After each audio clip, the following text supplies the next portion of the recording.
салом дӯстон. имрӯз мо дар мавзӯи таркиши як самолёти мусофиркаш ки дар баландии 5000 метр рух додааст суҳбат мекунем. ҳоло шумо мефаҳмед ки ин чӣ гуна самолёт буд ва чӣ гуна ба таркиш омадааст. сабаби асосии ин ҳодиса таркиши бомба буд ё ин ки самолётро ба воситаи ракета зада таркондаанд.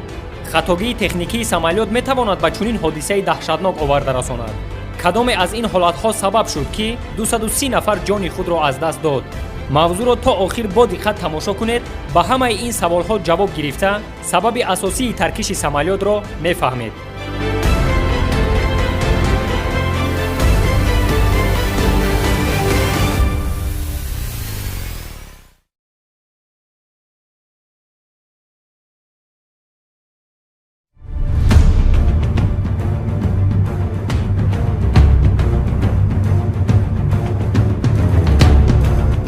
иёлоти муттаҳидаи амрико, шаҳри ню-йорк, фурудгоҳи байналмилалии ҷон кеннеди. 17 июли соли 1996 самолёти боинги 747 авиакомпанияи TWA барои парвоз омодагӣ медид. ин самолёт бояд ки аз шаҳри ню-йорк ба шаҳри париж парвоз кунад.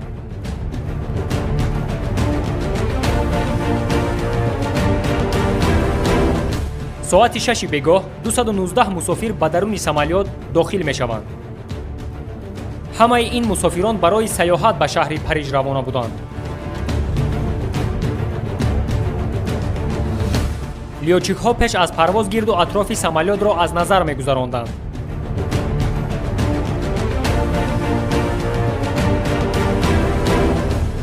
соати 7 бегоҳ лётчикҳо хостанд ки самолётро ба ҳаракат дароварда парвоз кунанд. лекин ногаҳон ба лётчикҳо хабар мерасад ки як мусофир ба самолёт савор нашудааст.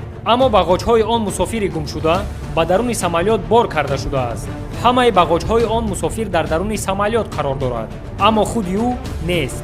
бо қонуни авиатсия чунин аст.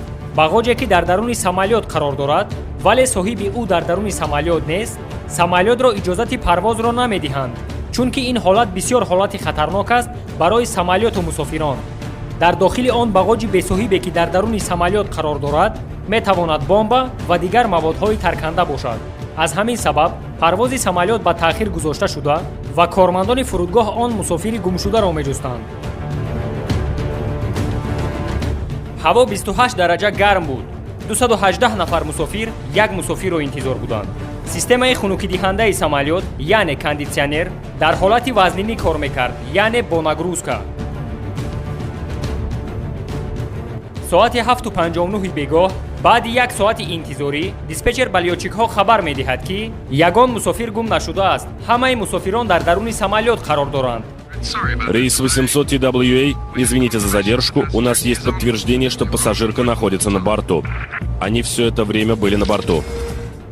яъне ки 219 мусофир дар дохили самолёти гарм як соат беҳуда интизор шудаанд. хулоса соати 8:19 бегоҳ самолёти боинги 747 авиакомпанияи TWA ки хатсайри ню-йорк парижро ба анҷом мерасонид ба ҳаво парвоз мекунад.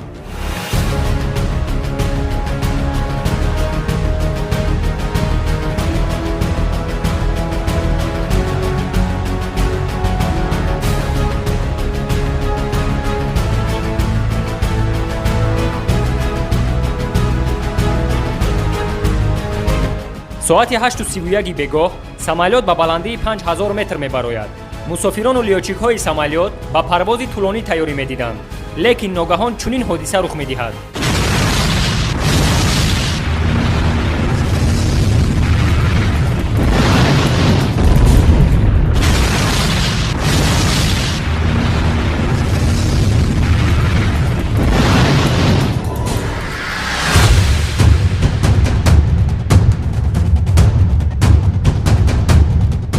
лётчикҳои самолёти дигар аз баландӣ таркишро дида ба диспетчер хабар медиҳанд.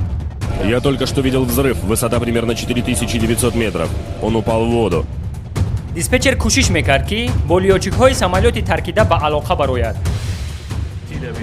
TWA 800, если вы слышите центр, ответьте. Ответа нет. TWA 800, если вы слышите центр, ответьте. Происходит осознание страшной правды. TWA-800, ответьте центру. лекин мутаассифона аз тарафи лётчикҳо ба диспетчер ягон ҷавоб наомад. гурӯҳи наҷотдиҳандагон ба ҷои ҳодиса равона шуданд.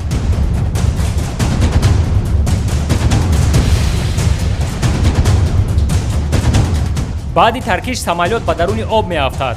наҷотдиҳандагон фикр мекунанд ки шояд ягон нафар аз мусофирон дар даруни об зинда бошад. аз ҳамин сабаб дарҳол ба кофтукоби мусофирони самолёт шурӯъ мекунанд.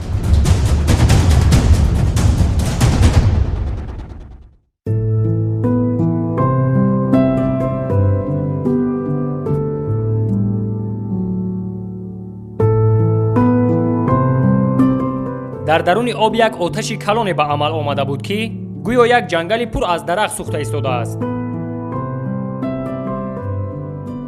наздикони мусофирони самолёт хабари таркидани самолётро тавассути радиову расонаҳои хабарӣ шунида ҳама ба ҷои ҳодиса ҳозир шуданд.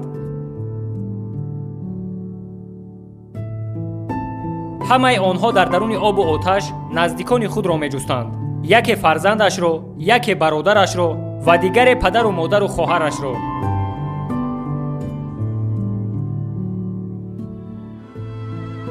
тамоми наздикони мусофирони самолёт ва ҳамаи гурӯҳи наҷотдиҳандагон тамоми шаб кофтукоб карданд, то ин ки ягон одами зиндаро аз даруни об ёфт кунанд. лекин мутаассифона аз мусофирону ҳайати сарнишинон ягон нафар зинда намонда буд. дар умум 230 нафар ҳангоми таркиши самолёт ба ҳалокат расиданд.